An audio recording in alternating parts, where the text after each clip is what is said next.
तो यज्ञ से धृष्टद्युम्न पहले प्रकट हुए और बाद में द्रौपदी।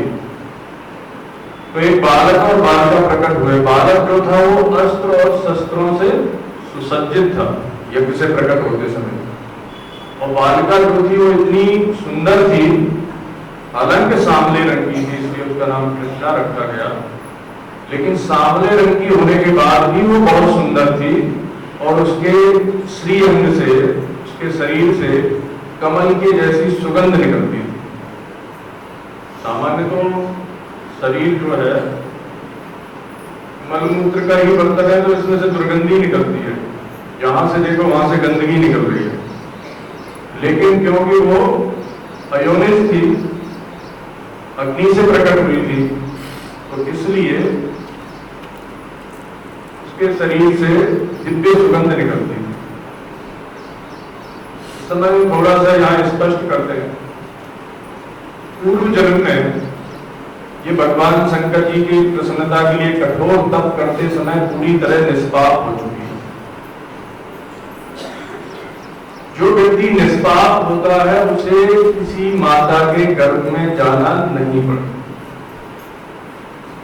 अगर उसे किसी कारणवश, इसको तो केवल पुरुषोत्तम मास का अपराध इसने किया था और दुर्वासा जी का तिरस्कार किया था, एक तो संत अपराध, दूसरा भगवत अपराध, भगवान पुरुषोत्तम के मास का अपराध। इन दो महा अपराधों के कारण इसको संसार में आना पड़ा, नहीं तो संसार में नहीं आती है, भगवान के धाम चली जाती, पूरी तरह से निष्पाप ये हो चुकी थी।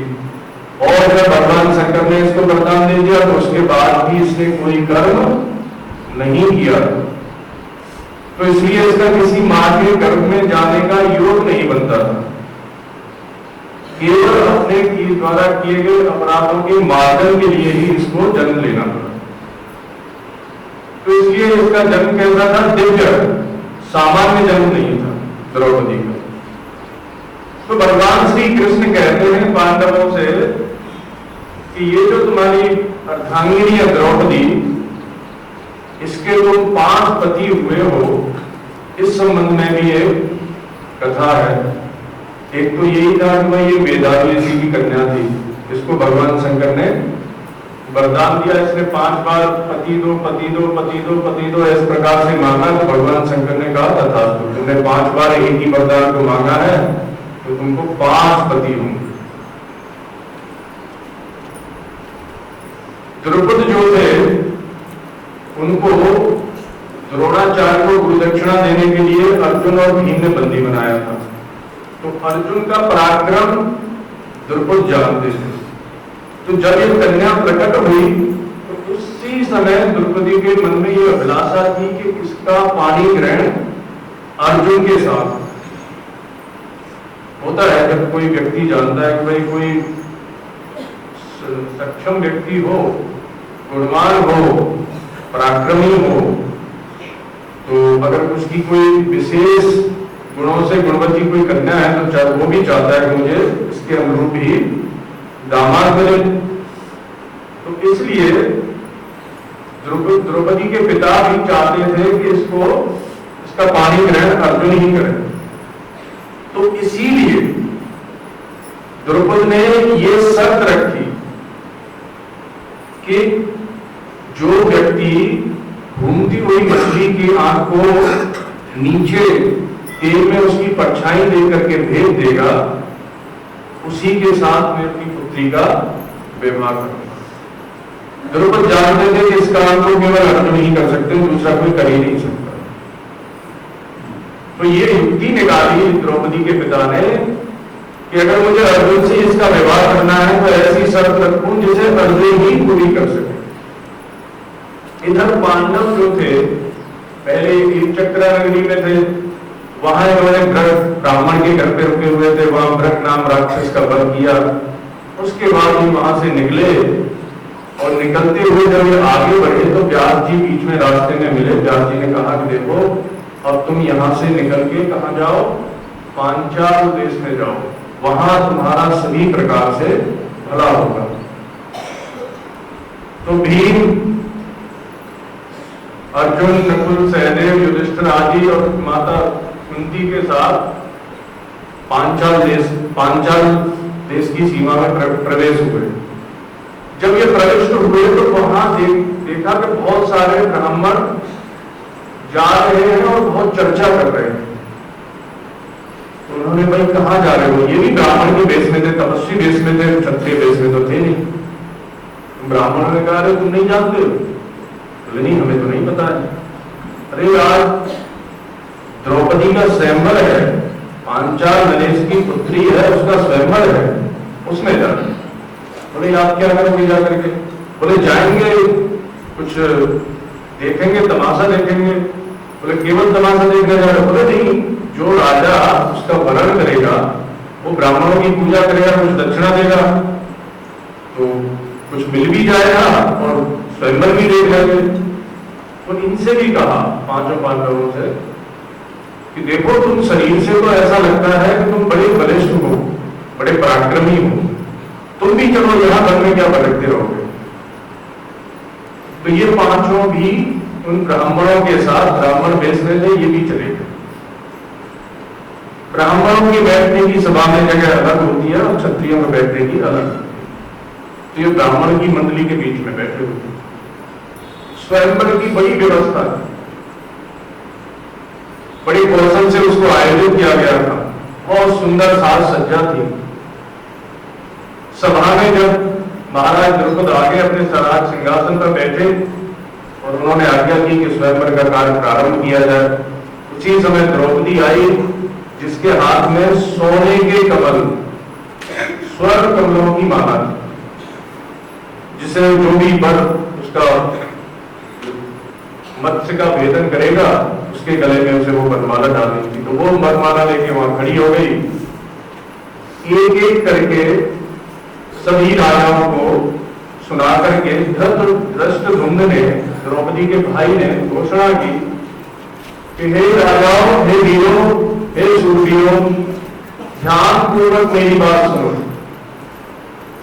इस स्वयंवर में ऊपर एक मत्स्य यंत्र में टंगा हुआ है, उसकी परछाई नीचे तैल पात्र में दिखती है। सामने वेदी पर धनुष और बाण रखे हुए हैं। एक धनुष है, 5 बाण हैं। जो भी इस धनुष की प्रत्यंचा चढ़ा करके 5 बार में भी अगर इस मत्स्य के नेत्र का भेदन कर देगा, नीचे परछाई देखते हुए, उसी के गले में मेरी बहन वरमाला डालेगी, उसी का वरण करेगी, उसी के साथ मेरी बहन का विवाह होगा।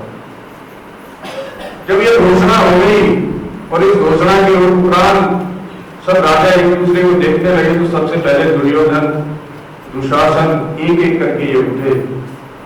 इनसे प्रत्यंचा भी नहीं चढ़ाई गई और धनुष की ठोकर से ये पृथ्वी पे गिर गए।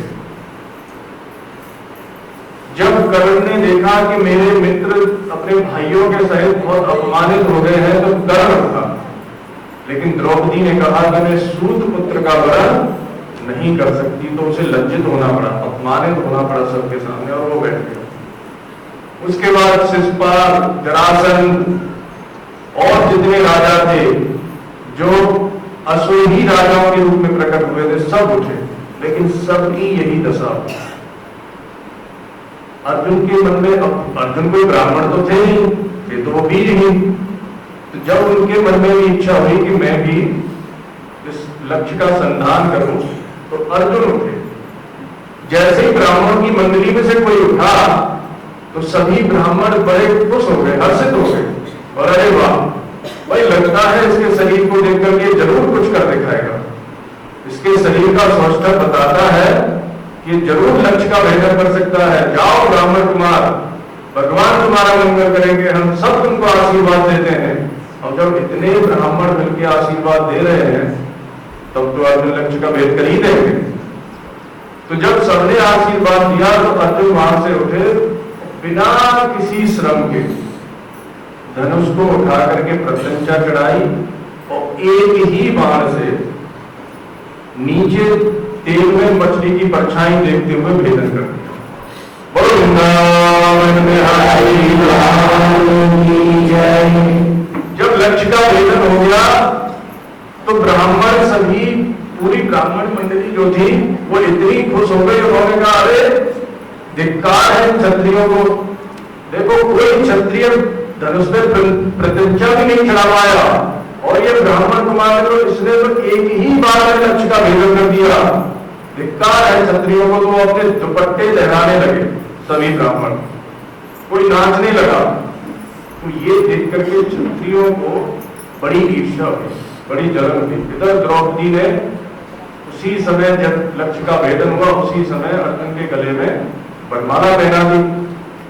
अब ये क्षत्रियों को लगा कि एक तो हमें ये ब्राह्मण चिढ़ा रहे हैं, अपमानित कर रहे हैं, और दूसरा ये क्षत्रियों का भाग है, ये क्षत्रिय की कन्या है, इसको एक ब्राह्मण कैसे ले जा सकता है। अब ये सब उठ करके इन्होंने युद्ध की ठानी, वो संग्राम अकेले अर्जुन और इधर ये सब भगवान श्री कृष्ण बलराम और यदुवंशियों के साथ विराजमान थे। भगवान श्री कृष्ण ने इनका बीच बचाव किया, बोले कि ठीक है कोई बात नहीं, जो शर्त थी उसको अर्जुन ने पूरा किया है और ये कोई किसी भी प्रकार से तुम्हारा अपमान नहीं है, तुम इस लक्ष्य का भेदन नहीं कर सके, इस ब्राह्मण कुमार ने कर दिया तो तुम्हें प्रसन्नता होनी चाहिए। सबको समझा बुझा करके लड़ाई शांत करवा दी है और उनको अपनी अपनी जगह भेज दिया है। तो सब लोग जब चले गए तो भगवान श्री कृष्ण को जानते थे कि अज्ञातवास के काल में छुपे हुए पांडव ही, तो ये पीछे पीछे पांडवों के वहां गए जहां कुंती के पास जाकर के, पीछे कुंती उस समय किसी कार्य में व्यस्त थी। इन्होंने कहा कि माता आज हम आपके लिए अद्भुत भिक्षा लाए हैं। इससे पहले कि अर्जुन कुछ कह पाते कुंती ने बिना देखे ही कह दिया कि तुम सभी मिलकर के बांटो। अब ये पांचों पांडव ऐसे थे कि माता की आज्ञा का स्वप्न में भी उल्लंघन नहीं करते। माता ने कह दिया कि पांचों बांट लो, तो बस पांचों ने मान लिया कि भाई हमारी भी पत्नी है, हमारी भी पत्नी है, हमारी भी पत्नी। बोलो वृंदावन बिहारी लाल की जय। तो जब इस प्रकार से वहां भगवान श्री कृष्ण आए, उन्होंने माता कुंती के पैर छुए, बुआ जी से आशीर्वाद लिया, तो युधिष्ठिर ने पूछा कि भगवान आपने हमें कैसे पहचान लिया। तो उस भगवान श्री कृष्ण ने कहा कि भाई अर्जुन और भीम का पराक्रम कहीं छुप थोड़ी सकता है। तो अब इधर द्रौपद महाराज जो थे उनको भी ये बात खल रही थी कि ब्राह्मण कुमार ने कैसे द्रौपदी का वरण कर लिया। मैं तो चाहता था कि अर्जुन उसका वरण करे। तो धृष्टद्युम्न को इनके पीछे लगाया कि जाओ जाकर के पता करो कि ये है कौन, शरीर से तो नहीं लगता है ये ब्राह्मण कुमार है। धृष्टद्युम्न इसकी इनकी सबकी जासूसी कर रहा था चुपचाप। तो ये सभी भिक्षा मांग करके लाए, ला करके इन सबने माता कुंती को दी और कुंती ने द्रौपदी से कहा कि बेटी बहुत सीखने वाली बात है, इसमें से जितनी भी भिक्षा है इसमें से सबसे पहले देवताओं का भाग निकालो, फिर ब्राह्मणों का भाग निकालो, फिर जो हमारे आश्रित हैं, जो हमारे सेवक हैं उनका भाग निकालो, और उसके बाद पशु पक्षियों का भाग निकालो।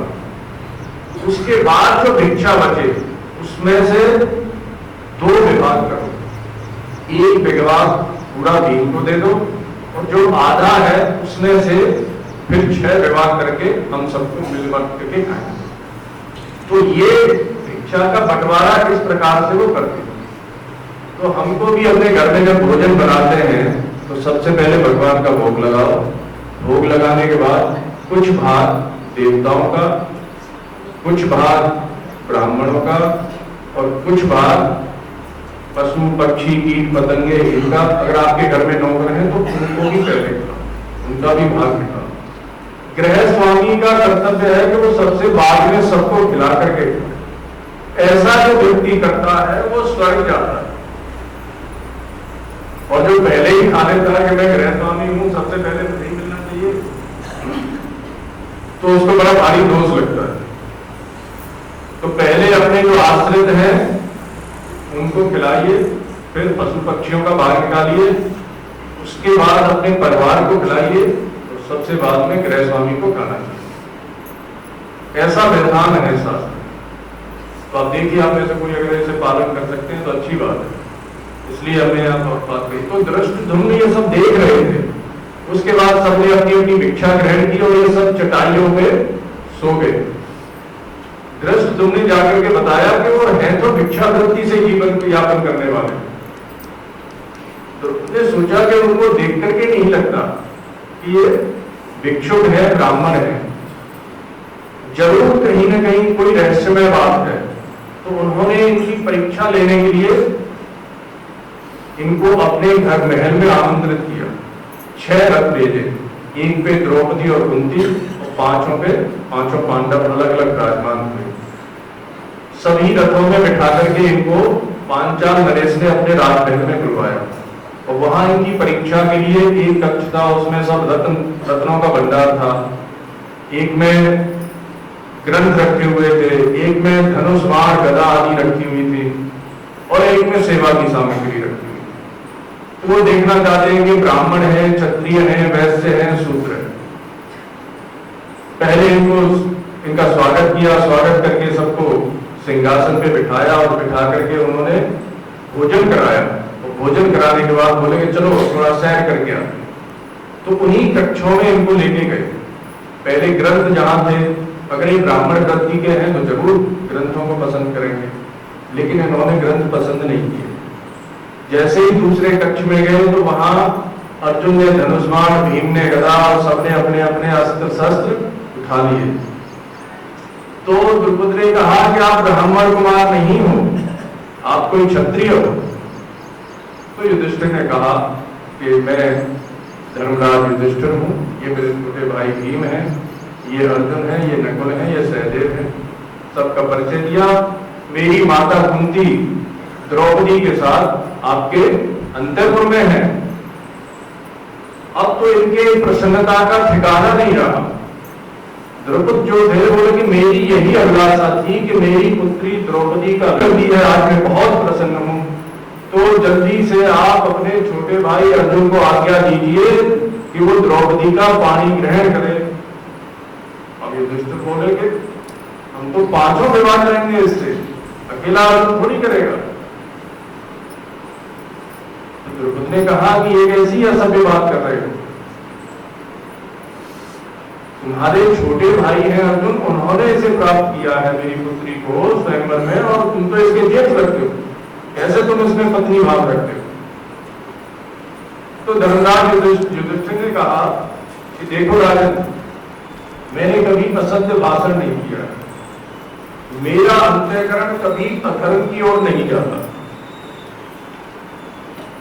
मेरी मां की आज्ञा है, और जब माता ने हमें आज्ञा दी तो उस समय अगर ये इस आज्ञा में कुछ अधर्म होता तो मेरा अंतःकरण इसको कभी स्वीकार नहीं करता। इतना भरोसा था धर्मराज को अपने मन बुद्धि पे, अपने अंतःकरण पे। तो स्वप्न में भी मेरे अंदर, मेरे मन में अधर्म का विचार ही उत्पन्न नहीं होता।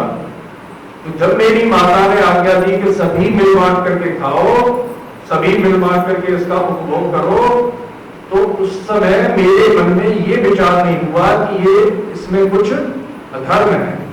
तो इसलिए राजन, ये धर्मयुक्त आज्ञा है, तो हम सभी 5 पांडव ही द्रौपदी का पानी ग्रहण करें। द्रुपद तो इस बात से बहुत आग बबूला हो गए, बोले ये बिल्कुल संभव नहीं है, ऐसा नहीं हो सकता। लोग, ये तो लोकाचार के बहुत विरुद्ध है। एक राजा के तो बहुत सी रानियां हो सकती हैं, लेकिन एक स्त्री के बहुत पति नहीं हो सकते। ये तो ऋषि कन्या भी कह रही थी, वो भी नहीं चाहती थी कि उसके बहुत सारे पति। तो उसी समय भगवान वेद व्यास जी आए, प्रकट हो गए। वो जानते थे झगड़े को शांत कराना पड़ेगा। वेद व्यास जी ने प्रकट होकर के कहा, द्रुपद ने भगवान वेद व्यास जी से भी यही पूछा कि भगवान ऐसा कैसे संभव है, ये तो लोकाचार के बहुत विरुद्ध है। वेद व्यास जी ने कहा कि देखो राजन, पूर्व जन्म में एक ऋषि कन्या थी, इसने भगवान पति की कामना को लेकर भगवान शंकर के लिए, भगवान शंकर की प्रसन्नता के लिए घोर तप किया था और भगवान शंकर ने प्रसन्न होकर के इसको वरदान दिया था। इसने एक ही वरदान 5 बार मांगा था, अतः भगवान शंकर ने इसको 5 पति होने का आशीर्वाद दिया है। इसलिए जो भगवान की इच्छा है उसमें कोई भी रोड़ा नहीं अटका सकता, उसका कोई विरोध नहीं कर सकता। बोले महाराज इसके लिए एक और मैं आपको बताता हूं, ये 5 नहीं है, ये एक ही व्यक्ति। ने कहा कि ये 5 तो सामने दिख रहे हैं। बोले नहीं, उन्होंने दिव्य दृष्टि दी। बोले देखो मैं आपको एक प्राचीन इतिहास सुनाता। पूर्व काल में यमराज जो थे उन्होंने एक यज्ञ सत्र की दीक्षा ली। वो हरिद्वार में आकर के एक यज्ञ कर रहे थे और वो यज्ञ कितने समय चलना था? 1000 वर्ष। अब यमराज के पास तो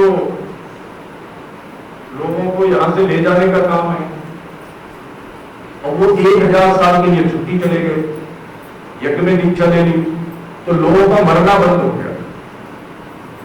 अब जो लोग, देखो बड़ी अच्छी बात है, तो लोगों का मरना बंद हो गया, सब खुश हो रहे हैं। तो लोगों का मरना जब बंद हो गया, अब देखो कहीं प्रोडक्शन तो चलता रहे लेकिन डिलीवरी कहीं ना हो, उसका मतलब निष्कासन कहीं ना हो, केवल प्रोडक्शन ही होता रहे, तो इतनी भीड़ हो गई पृथ्वी लोक पे कि लोग मरते तो थे नहीं और बच्चे खूब पैदा होते थे। तो अब इतनी भीड़ हो गई कि देवता भी सब त्राहिमाम करने लगे। सभी देवता मिलकर के ब्रह्मा जी के पास गए। बोले महाराज ये क्या हो रहा है, आपकी व्यवस्था ही भंग हो गई है, कोई मरता है नहीं और यमलोक तो उस पर तो ताला ही लग गया है। ब्रह्मा जी ने अपनी ध्यान में देखा, उन्होंने कहा कि देखो इस समय यमराज जो है वो यज्ञ कर रहे हैं, जैसे ही उनका यज्ञ पूरा होगा इसी समय, थोड़े समय में ही वो सारा हिसाब किताब पूरा कर लेंगे। भूकंप आएगा, कुछ सुनामी आएगी, 2-4 दिन में ही सबका सफाया कर देंगे। बोले चिंता मत करो, तुम जाओ अपने अपने कामों को ठीक ठीक करो, यमराज अभी यज्ञ से जब निवृत्त होंगे तो वो कर देंगे। अब इन्होंने देवताओं ने विचार किया कि अब स्वर्ग में जाके क्या करेंगे, चलो वहीं चलते हैं जहां यमराज यज्ञ कर रहे हैं। तो ये यमराज के यज्ञ को देखने के लिए आए। यमराज के यज्ञ को देखा और देखने के बाद जब शाम को अग्निहोत्र समाप्त हुआ तो ये गए गंगा जी में स्नान करने। सभी देवता गंगा जी में स्नान कर रहे हैं। तो वहां इन्होंने देखा एक बहुत सुंदर कमल गंगा जी की धारा में बह करके आ रहा। जब वो सुंदर कमल धारा में बहकर आ रहा था तो इंद्र सबसे पहले गए और जाकर के उस कमल को उठाना चाहा, लेकिन वो कमल इनसे आगे आगे बढ़ता रहा। इंद्र उसका पीछा करते रहे। पीछा करते करते करते करते वो एक ऐसी जगह पे पहुंचे जहां एक सुंदरी रो रही थी और उसके आंसू जो गिरते थे वो कमल बन जाते। अब इन्होंने देखा कि सुंदरी यहाँ रो रही है और इसके नेत्रों से ही जो आंसू गिर रहे हैं यही कमल के रूप में प्रकट हुए। तो पीछा करते करते कहां पहुंच गए? कैलाश, भगवान शंकर के। अब इन्होंने वहां देखा कि कैलाश पर्वत पे एक वेदिका पे एक तपस्वी बैठे हुए हैं और उनकी बाईं जंघा पे एक बहुत सुंदर स्त्री बैठी हुई है और उससे वो हास्य प्रहास कर रहे हैं। अब इंद्र थे, अपने इंद्र पद के अभिमान में थे। इन्होंने कहा अरे असभ्य व्यक्ति, धूप, तुम मेरे सामने और इस स्त्री को अपने अंक में बिठा करके इसके साथ हाथ प्रयास करता है, तुझे लज्जा नहीं आती? भगवान शंकर ने देखा, भगवान शंकर ऐसे थे जैसे 5 साल का बालक होता है, उसे उसके अंदर कोई विकार नहीं होता। तो पूरी तरह से निर्विकार भाव से भगवती जगत जननी पार्वती के साथ वो बैठे हुए थे, लेकिन उनमें किसी भी प्रकार का कोई विकार नहीं था और शंकर जी तो अद्भुत और थे शंकर। तो ये देख करके इंद्र को बड़ा क्रोध हुआ और बड़ा इसने भगवान शंकर को अपमानित करके कहा तो भगवान शंकर ने इतनी जोर से ठहाका लगाया, इतनी जोर से हंसे कि उसी समय इंद्र जो थे वो स्तंभित, हिल-डुल नहीं सके। अब उसमें इंद्र ने सोचा कि भाई ये कैसा व्यक्ति है, इसके अंदर ऐसी विचित्र सामर्थ्य कैसे है, इसने हंसने से ही मुझे स्तंभित कर दिया। तो अब तो ये इंद्र जो है, इसका जो बल का घमंड था, बल का अभिमान था, वो इसका दूर हो गया और ये बोला प्रभु मैं आपकी शरण में हूं। इसने स्तुति की, भगवान शंकर प्रसन्न हो गए। इसने बोला कि भगवान मैं आपकी महिमा को नहीं जान पाया, आप मुझे क्षमा कीजिए। बोले क्षमा नहीं, इस पत्थर को उठाओ। वहां एक गुफा थी, उसके दरवाजे पे पत्थर लगा हुआ था, बहुत बड़ी शिला। उसको इंद्र ने हटाया तो उसमें 4 इंद्र और अंदर पड़े थे। बोले कि 5वें तुम। उनसे पूछा भाई तुम के यहाँ कैसे आए? बोले कि जैसे तुम आए वैसे हम आए, जो गलती तुमने की है वही हमने की थी, हमने भी इनको ऐसे ही बुरा भला कहा। और बोले तब से हम यही कैद हैं। अब इंद्र तो घबरा गए, बोले महाराज हमें भी कैद होना पड़ेगा, हम तो अच्छे आए थे यमराज के यज्ञ देखने और बिना मतलब के चक्कर में फंस गए, महाराज आप हमें क्षमा करो। बोले कि नहीं, अब तो तुम्हें अंदर तो जाना ही पड़ेगा। तो इन 5 इंद्रों को बंद कर दिया और जो स्त्री रो रही थी वो कौन थी? सची, इंद्र पत्नी सची थी। तो इन 5 को बोला कि तुम द्वापर के अंत में अवतार लोगे और ये सची जो है ये भी अवतार लेगी और तुम 5 इसके एक साथ पति हो। ऐसा भगवान शंकर ने उस समय इनको वरदान दिया या श्राप दिया, जो भी समझ। तो ये शंकर भगवान शंकर की आज्ञा थी। तो उस आज्ञा के तहत व्यास जी ने कहा कि इनको 5 को ही इनका द्रौपदी का पानी ग्रहण करना आवश्यक है।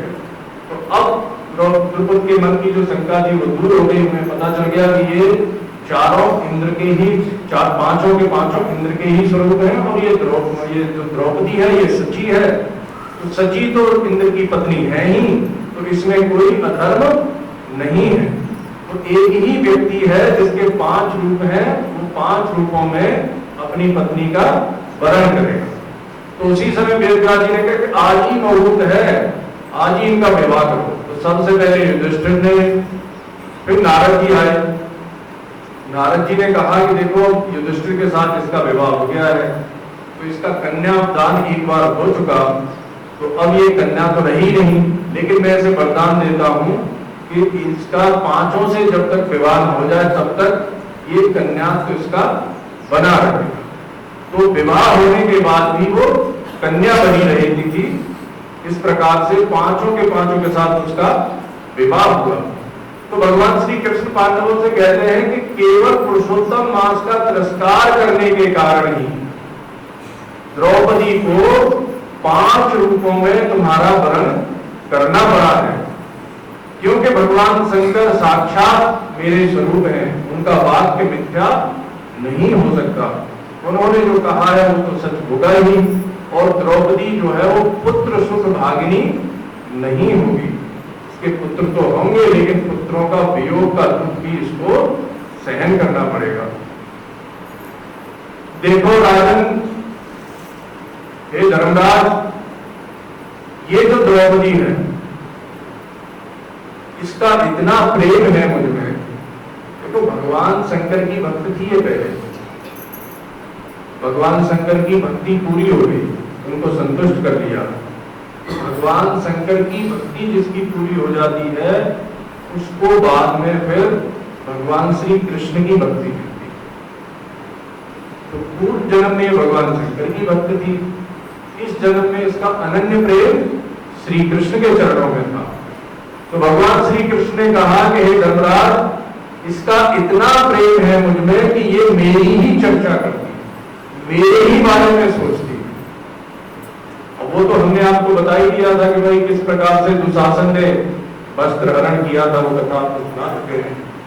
तो भगवान श्री कृष्ण ने कहा कि जब दुशासन इसके वस्त्र हरण कर रहा था तो उस समय में चुप था, केवल इसलिए क्योंकि इसने मेरे प्रिय मांस पुरुषोत्तम मांस का तिरस्कार किया और इसने दुर्वासा जी का तिरस्कार किया था, इसीलिए मैं तुम लोगों की सहायता करने के लिए नहीं आया। लेकिन जब इसने कहा कि संसार में मेरा कोई भी नहीं है, न कोई सखा है, न सखी है, न कोई माता है, न पिता है, न कोई बंधु है, न बहन है, कोई भी नहीं है जो मुझे इस संकट से उबार सके, हे ऋषिकेश, हे द्वारकानाथ, आप ही मुझे उबार दो। तो जब इसने अनन्य भाव से मेरी शरण ग्रहण की, तो फिर मेरी कृपा से इसको कोई भी निर्वस्त्र नहीं देख सका उस सभा में। तो इसका इतना प्रेम है मुझ में, इतना विश्वास है, इसीलिए इसके बुलाने पर मैं कभी भी आ जाता। एक बार दुर्योधन ने दुर्वासा जी को प्रसन्न कर दिया। दुर्वासा जी को प्रसन्न करना बहुत मुश्किल काम है, लेकिन दुर्योधन ने ऐसी सेवा की कि दुर्वासा जी संतुष्ट हो गए। उन्होंने कहा कि भाई वरदान मांगो। अब इन्होंने कर्ण, शकुनी, दुशासन, दुर्योधन सबने मंत्रणा की कि भाई क्या मांगा जाए। तो देखो, जो दुष्ट व्यक्ति होता है वो अपनी भलाई तो सोचता ही नहीं, दूसरे की बुराई करते हुए भले ही अपनी बुराई हो जाए। तो चाहता तो ये दुर्वासा जी से बहुत कुछ अच्छा मांग लेता, लेकिन इसके मन में द्वेष था पांडवों के प्रति। अब ऐसे तो दुर्वासा जी से कह नहीं सकता कि भाई आप पांडवों को भस्म कर दीजिए। ऐसे तो दुर्वासा जी कहीं क्रोधित होकर के इसी को भस्म कर देते, तो सीधा सीधा नहीं कह सकता। तो शकुनी ने चतुराई सिखाई इसको, बोले कि तुम जाओ, जाकर के उनको बोलो कि महाराज जैसे आप हमारे अतिथि हुए हो, वैसे ही हमारे भाई हैं, चचेरे भाई पांडव, बड़े धर्मात्मा हैं, बहुत अग्निहोत्र आदि करते हैं, बड़े ब्राह्मण भक्त हैं, और बहुत से ब्राह्मणों को भोजन कराने के बाद ही वो भोजन ग्रहण करते हैं। तो आप उनके पास चले जाओ, उनकी भी सेवा ग्रहण करो। तो बोले कि बाद जंगल में जाएंगे उनके पास, इनका आदर सत्कार वो कर नहीं पाएंगे। तो दुर्वासा जी को जैसे प्रसन्न होते हैं वैसे क्रोध भी जल्दी आता है, तो ये अपने आप पांडव इनके क्रोध की अग्नि में भस्म हो जाए। ये मंत्रणा करके जैसे ही दुर्योधन ने कहा महाराज आप हमारे भाई हैं, बड़े धर्मात्मा हैं, आप उनके यहाँ चले जाइए, वो वन में निवास करते हैं, उनके अतिथि होइए, उनके ऊपर ही कृपा कीजिए, हम चाहते हैं आप उनका भी मंगल करें। और देखो वो बड़े धर्मात्मा हैं, ब्राह्मणों के भक्त हैं, तो आप उनके पास सुबह सुबह मत जाना, अपने संध्या वंदन में रहेंगे, अग्निहोत्र करेंगे। तो बोले कब जाए? बोले कि दिन ढलने पर जाए, क्योंकि द्रौपदी को युधिष्ठिर ने जो सूर्य की उपासना करके जो अक्षय पात्र द्रौपदी को दिया था, उसमें एक ही शर्त थी कि ये एक दिन में जितना चाहो उतना भोजन तुम इससे ले सकते हो, लेकिन एक बार जिसके अधिकार में ये रहेगा उस व्यक्ति ने भोजन कर लिया तो फिर ये उस दिन कुछ नहीं देगा, दूसरे दिन ही कुछ देगा। तो वो द्रौपदी को सौंप दिया था धर्मराज ने कि तुम ही इसको संभाल के रखो। तो जब तक द्रौपदी भोजन नहीं कर लेती थी तब तक चाहे 1000 क्या 10,000 हो, 10,000 या 10 लाख हो, पूरे जगत को भोजन करा सकते। भगवान सूर्यदेव की कृपा से वो अक्षय पात्र था, उसमें खत्म नहीं होता। आजकल कोई बना सकता है ऐसा पात्र? तो ऐसा पात्र था। उस पात्र को अक्षय पात्र इसीलिए कहा जाता था कि वो जितना चाहो अनलिमिटेड उसमें से ले लो, लेकिन अगर द्रौपदी भोजन कर ले तो फिर वो कुछ नहीं दे सकता। तो इन्होंने चतुराई से कहा कि दिन जब ढले उस समय जाना, कि उस समय तक तो द्रौपदी भी भोजन कर ही लेगी। तो द्रौपदी जो थी उसका नियम था कि अपराह्न में सबको भोजन कराने के बाद पांडवों को भेजती थी कि जाओ देखो कहीं कोई भूखा तो नहीं है आसपास। सब जोर से आवाज देकर के बुलाते थे कि अगर कोई भूखा हो तो आ जाओ भोजन करो। जब कोई नहीं आता था 2 घड़ी तक तो फिर द्रौपदी भोजन करती थी और उसको धो मान करके रख देती। अब इसने चतुराई से ऐसा वर मांगा, दुर्वासा जी ने कहा तथास्तु, ठीक है चले जाएंगे। अब दुर्वासा जी के कितने लोग थे? दुर्वासा जी तो एक थे गुरु और उनके साथ उनके 10,000 शिष्य। कितने? 10,000। पहले महात्मा लोग जो थे वो गुरुकुल चलता फिरता गुरुकुल होता था उनका, चलते फिरते ही शिष्यों को शिक्षा देते। तो इनके साथ 10,000 शिष्य इनसे शिक्षा ग्रहण करते थे। उन सबको लेकर के ये पांडवों के पास तब पहुंचे जब दिन सूर्य ढलान की ओर होते हैं, अस्ताचल की ओर जब जाते हैं, उस समय युधिष्ठिर महाराज ने बड़ा स्वागत किया कि आइए महाराज बैठिए, विराजिए और भोजन कर लीजिए। युधिष्ठिर को नहीं पता था कि द्रौपदी भोजन कर चुकी है और उसने जो अक्षय पात्र है उसको धो मान करके रख दिया है। जैसे ही युधिष्ठिर महाराज ने इनको भोजन के लिए आमंत्रित किया तो दुर्वासा जी बोले, हाँ ठीक है, हम मार्ग में थके हुए हैं, भोजन तो अवश्य करेंगे, लेकिन पहले जाकर के हम थोड़ा स्नान कर लें, बहुत श्रांत हो चुके हैं, बहुत क्लांत हो चुके हैं, तब तक तुम हमारे भोजन की व्यवस्था करो, हम आते हैं, अपना संध्या वंदन करके फिर भोजन करेंगे। तो ये सभी शिष्यों के साथ गंगा जी में स्नान करने चले गए। अब युधिष्ठिर गए, जाकर के द्रौपदी से कहा कि देवी आज हमारे बड़े भाग्य हैं, दुर्वासा जी अपने शिष्यों के सहित पधारे हैं, इतनी बड़ी भगवान की कृपा है कि ऐसे महात्मा के हमें दर्शन हुए हैं, आप जल्दी से व्यवस्था करो, उनको भोजन कराना है। द्रौपदी ने कहा कि कहां से भोजन कराना है, हमने तो भोजन कर लिया और अक्षय पात्र भी धोकर के रख दिया, अब हमारे पास भोजन की कोई व्यवस्था नहीं है। युधिष्ठिर महाराज ने पास सबको बुलाया, भीम अर्जुन नकुल सहदेव आदि को, बोले कि लकड़ियां इकट्ठी करो। बोले क्यों? बोले 6 चिता बनाओ। बोले क्या बात? बोले ब्राह्मण के सांप की अग्नि में जलने से अच्छा है चिता की अग्नि में जल के मर जाए, क्योंकि ब्राह्मण अगर सांप देगा तो हमें बहुत समय तक नरकों में रहना पड़ेगा, तो इससे अच्छा है कि हम जीते ही चिता में प्रवेश कर जाएं, वो ज्यादा श्रेयस्कर है। द्रौपदी हंसने लगी। द्रौपदी जब हंस रही थी तो युधिष्ठिर ने देखा और पूछा कि इतने संकट की घड़ी में तुम हंस रही हो? द्रौपदी ने कहा कि अरे जब तक द्वारकानाथ श्री कृष्ण है तब तक तुम अग्नि में प्रवेश कर रहे हो, कैसे भगत हो, कैसे भगवान के भगत हो, सबके नाम द्वारकानाथ के रहते हुए तुम अग्नि में प्रवेश करना चाहते हो।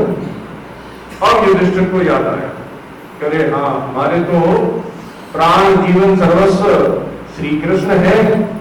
लेकिन युधिष्ठिर ने कहा कि देवी जैसी तुम्हारी भक्ति श्री कृष्ण के चरणों में है, जैसा तुम्हारा विश्वास है श्री कृष्ण की भक्ति में, वैसा हमारा नहीं।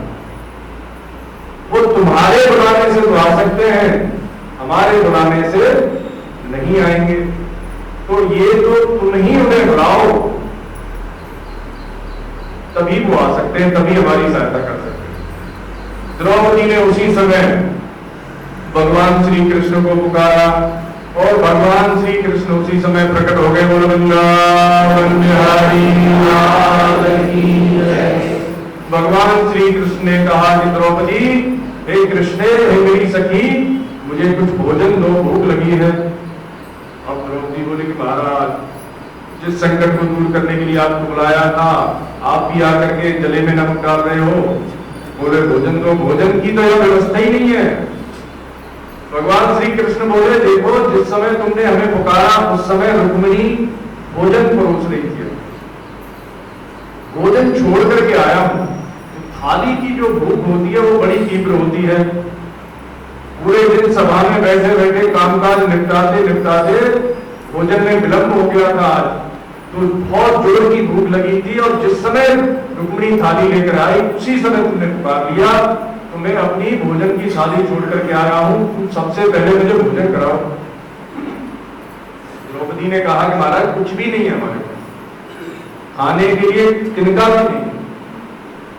तो भगवान श्री कृष्ण ने कहा अरे द्रौपदी तू इतनी कंजूस कब से हो गई? अरे तेरे पास तो इतना भंडार भरा पड़ा है कि पूरे जगत को तृप्त कर सकती है। बोले महाराज क्यों प्रयास करते हो, क्यों हमारी परिस्थिति का मजाक उड़ाते हो? बोले नहीं लाओ, तुम बटलोई तो लाओ।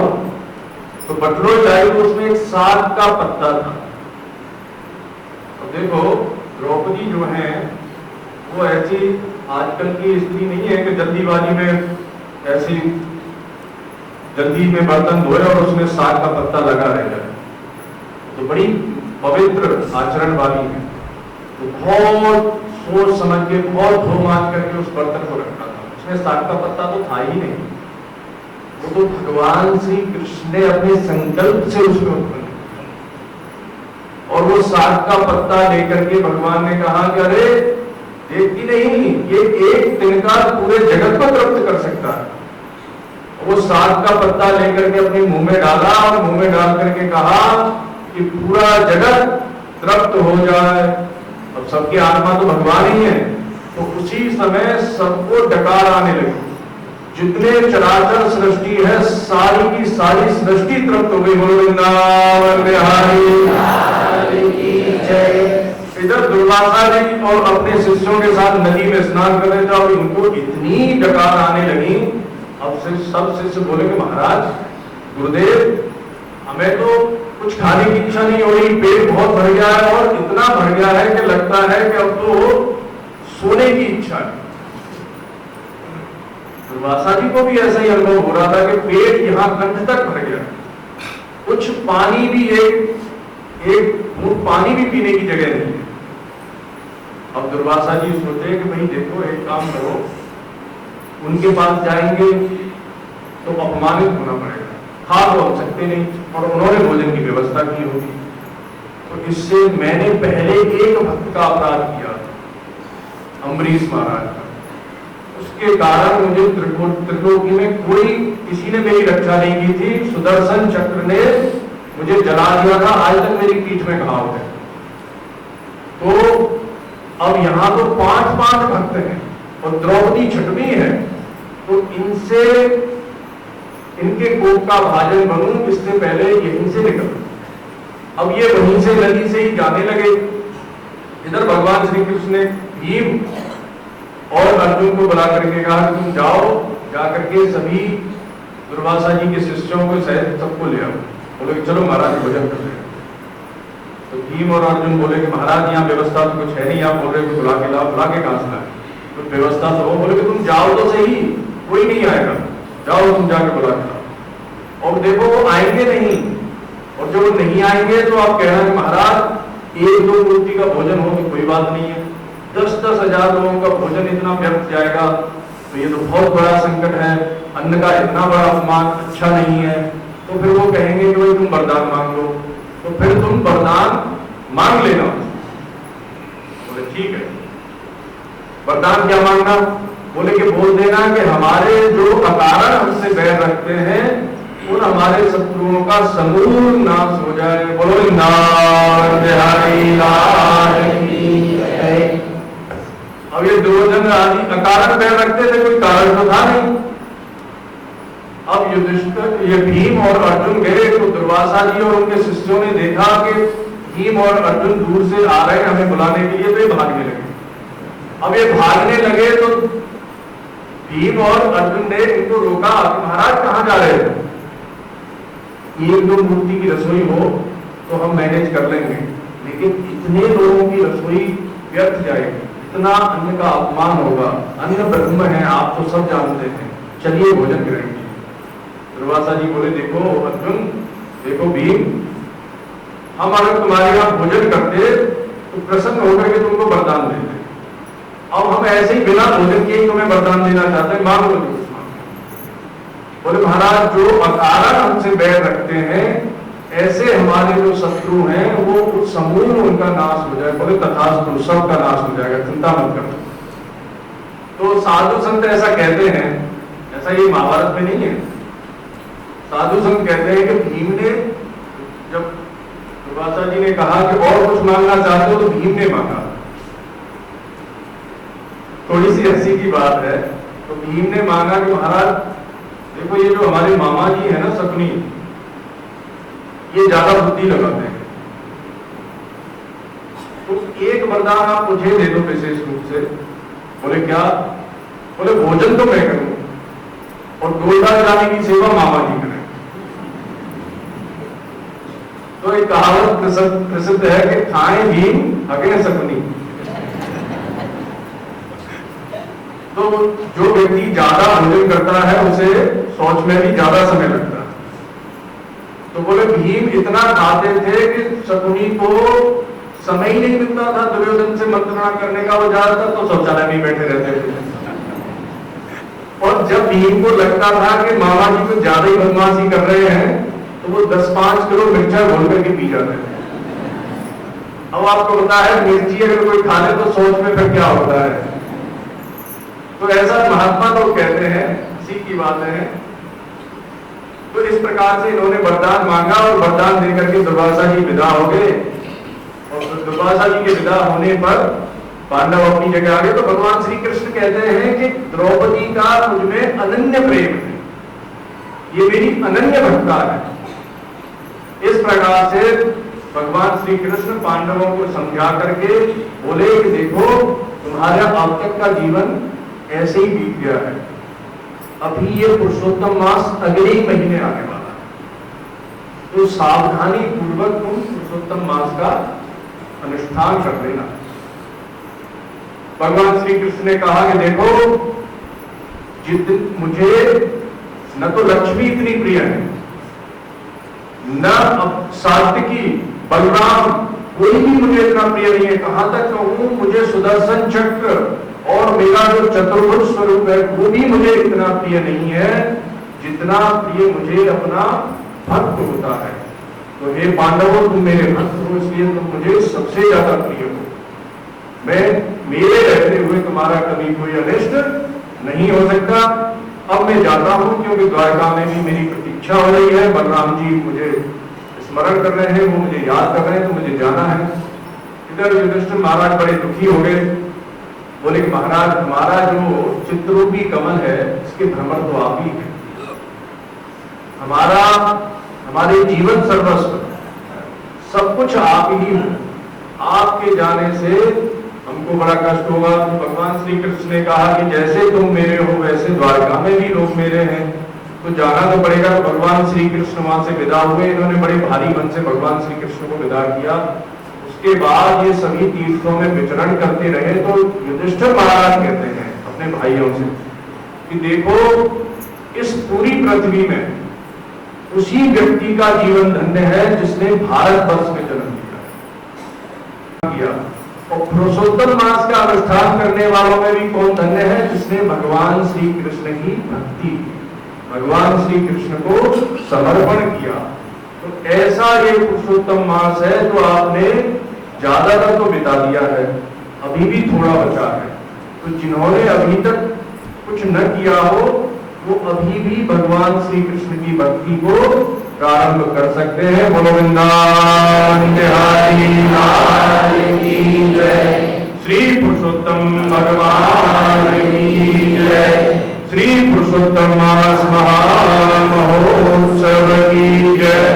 जय जय श्री राधे, जय श्री राधे, जय जय श्री राधे।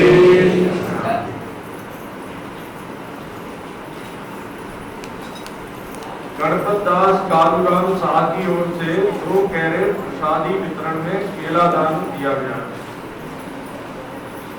और 1100 रुपये रोशन, 100 रुपये गुप्तदान और एक केला की तरफ से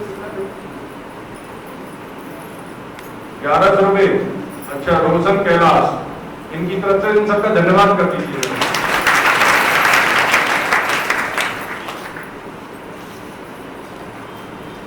एक बात और हम आपको बता दें, 16 तारीख को पृथ्वी यज्ञ का आयोजन होगा यहाँ। तो उसमें जो लोग भाग लेना चाहें, कल हमने पता करवाया है, तो उसका यहाँ जो भी खर्चा आएगा लगभग 20,000 के करीब आ रहा है। तो उसमें अब ये डिपेंड करता है कि आप में से कितने लोग भाग लेंगे। तो जितने लोग भाग लेंगे उसी हिसाब से वो खर्चा बच जाएगा सबके ऊपर।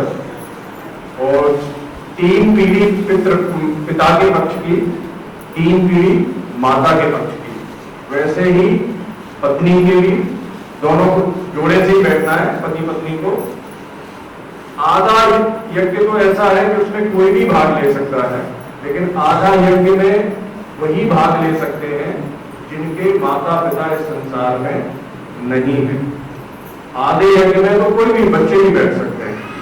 जो मूल पितरों को, विश्व देवों को अर्पित करना है, उसमें सभी लोग पात्र हैं बैठने के, लेकिन जो लोग जो पितरगणों को अर्पित करना है, उसमें केवल वही भाग ले सकते हैं जिनके माता पिता इस संसार में नहीं है और उनको 1 वर्ष से ज्यादा का समय गुजरे हुए हो गया। क्योंकि जब तक सपिंडीकरण श्राद्ध नहीं हो जाता तब तक पार्वण श्राद्ध में बैठने की पात्रता संतान को नहीं है। तो इसलिए जिनका 1 वर्ष से ज्यादा समय से पहले उनके पितृगण गुजर चुके हैं, स्वर्गवासी हो चुके हैं, वो इसमें बैठ सकते हैं। और ये पुरुषोत्तम मास है। पुरुषोत्तम मास में सभी पितरगण आपसे और आशा कर रहे हैं। देखो इस समय सबको पितृदोष लगा हुआ है। ज्यादातर लोगों को पितृदोष के कारण ही संसार में समस्याएं हैं। हमने आपको बताया था कि विधि पूर्वक श्राद्ध करना चाहिए। श्राद्ध एक विधि प्रधान प्रक्रिया है और इस समय श्राद्ध में विधि का प्राय पालन नहीं हो रहा है। लोगों को पहले तो पता ही नहीं है और जिनको थोड़ा बहुत पता भी है तो वो आलस करके नहीं करते। क्योंकि फिर दूसरी सबसे बड़ी बात तो यह है कि पहले तो ब्राह्मण ही नहीं मिलता, योग्य ब्राह्मण ही नहीं मिलता जो श्राद्ध के योग्य पात्र की श्रेणी में आता हो। और ब्राह्मण ही मिल जाए तो फिर यजमान उसकी भी इतनी श्रद्धा नहीं होती। तो ये बहुत अच्छा अवसर है आप सबके लिए कि आप अपने पितरों की तृप्ति के लिए इस यज्ञ में भाग ले सकते हैं। जो पात्र हो, सबके लिए नहीं है, जो पात्र हो वो ले सकते हैं। आधे यज्ञ में तो कोई भी बैठ सकता है। तो ऐसा नहीं है कि एक बार जो बैठ गया वो कब्जा नहीं बैठ गया। केवल अपने पितृगणों को आहुति 12 आहुतियां हैं, 6 पति की ओर से और 6 पत्नी की ओर से। इस प्रकार से 12 आहुतियां देने के बाद आप उठ जाओ, तो दूसरे लोगों को अवसर दो, क्योंकि ज्यादा से ज्यादा लोग इसमें अपने पितरों को तृप्त कर सकें, ऐसा हमारा प्रयास रहेगा। तो यहाँ इस कथा के आयोजन के साथ साथ हम चाहते हैं कि आपके पितरगण भी प्रसन्न हो जाएं, तृप्त हो जाएं। तो पुरुषोत्तम मास में अगर आप उनकी तृप्ति के लिए कुछ करते हो तो इससे उनकी अक्षय तृप्ति होगी। वृंदावन बिहारी लाल की जय। तो अभी हमने ऐसा सोचा है कि शायद 500 रुपये प्रति व्यक्ति शुल्क आएगा, लेकिन ये घट भी सकता है, बढ़ भी सकता है। अगर कम लोग रहे ज्यादा हो सकता है, अगर ज्यादा लोग हो गए तो कम भी हो सकता है। तो फिलहाल ऐसा मांग करके चल रहे हैं कि शायद 500 रुपये आएगा। तो मुकेश जी पाटीदार हैं, आप उनसे संपर्क करके अपना नाम लिखा सकते हैं। और ये 14 तारीख तक आखिरी तारीख है। 14 के बाद हम किसी का नाम नहीं लेंगे, क्योंकि हमें फिर उसी के अनुसार व्यवस्था भी करनी है। तो 14 तारीख तक आप अपने जो भी पितृयज्ञ में भाग लेना चाहते हो वो अपने नाम उनको लिखा सकते हैं। अभी पैसा नहीं देना है, नाम लिखा दीजिए। बोलो वृंदावन बिहारी लाल की जय।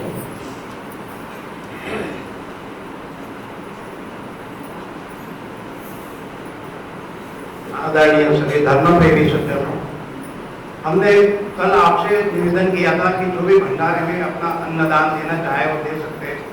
और इसमें एक हम आपको एक सूचना देना चाहते हैं कि अन्नदान समय पूर्व दे दे तो हमारे काम का है।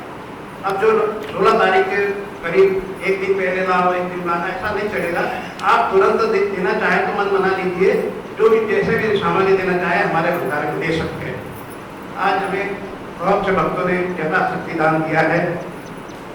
स्वर्गीय मीराबाई की स्मृति में 501 रुपये भंडारे में प्राप्त हुए, 251 रुपये गुप्तदान प्राप्त हुए, 1100 रुपये रामकिशन जी बजाज की ओर से भंडारे में प्राप्त हुए, 201 रुपये कन्हैयालाल जी तलवरिया की ओर से भंडारे में प्राप्त हुए, 501 रुपये भूपेंद्र भाई साहब की ओर से हमें प्राप्त हुए, 501 रुपये अलकाबेन सुरेश नौलखी की ओर से हमें भंडारे में प्राप्त हुए, 1100 रुपये मदन बेन मोजीलाल चौधरी की ओर से, उनके पुत्र यशवंत चौधरी की ओर से प्राप्त हुए। हम सभी का धन्यवाद देते हैं। 1100 रुपये सतीश रामपाल पाटीदार की ओर से भी हमें भंडारे प्राप्त हुए। 1100 रुपये रोशन कैलाश की ओर से हमें प्राप्त हुए। 101 रुपये गुप्तदान प्राप्त हुए। फिर 201 रुपये अभियुक्त कानून में प्राप्त हुए। हम सभी भक्तों की मनोकामना पूर्ण हो ऐसी आशा करते हैं। हरिओम।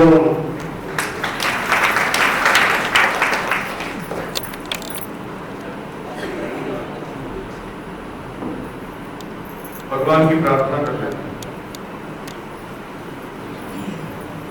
हे पुरुषोत्तम प्रभु, हे गोविंद, हे गोपाल, मैं केवल आपका ही हूँ।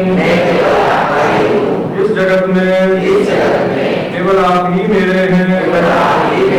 अतः हे मेरे नाथ, मैं आपको कभी न भूलूं। जगत व्यवहार करते समय प्रत्येक परिस्थिति में मुझे आपका ही स्मरण बना रहे। मेरे पास जो कुछ भी है वह सब आपका ही है।